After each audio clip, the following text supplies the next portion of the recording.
It was evening when we finally said goodbye. Leaving the stewards, we walked in the dusk to the curb where my dad had parked the car.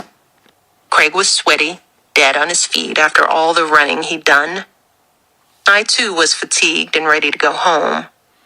Something about the place had put me on edge. I wasn't a fan of the suburbs, though I couldn't articulate exactly why. My mother would later make an observation about the stewards and their new community based on the fact that almost all of their neighbors on the street seemed to be white. I wonder, she said, if anybody knew they're a black family until we came to visit.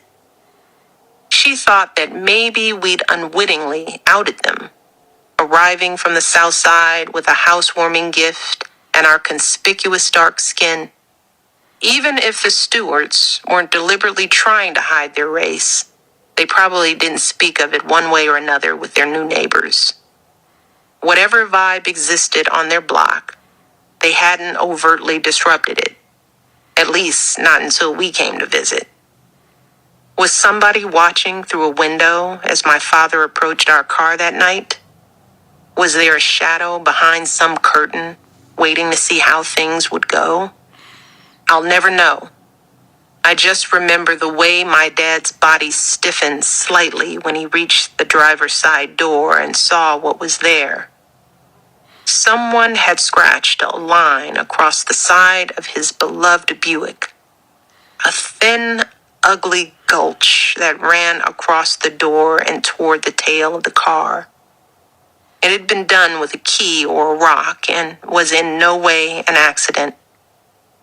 I've said before that my father was a withstander, a man who never complained about small things or big, who cheerily ate liver when it was served to him, who had a doctor give him what amounted to a death sentence and then just carried on. This thing with the car was no different. If there was some way to fight it, if there was some door to pound in response, my dad wouldn't have done it anyway. Well, I'll be damned, he said before unlocking the car. We rode back to the city that night without much discussion about what had happened.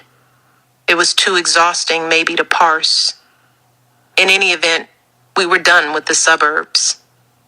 My father must have had to drive the car to work the next day looking the way it did, and I'm sure that didn't sit well with him. But the gash in his chrome didn't stay for long.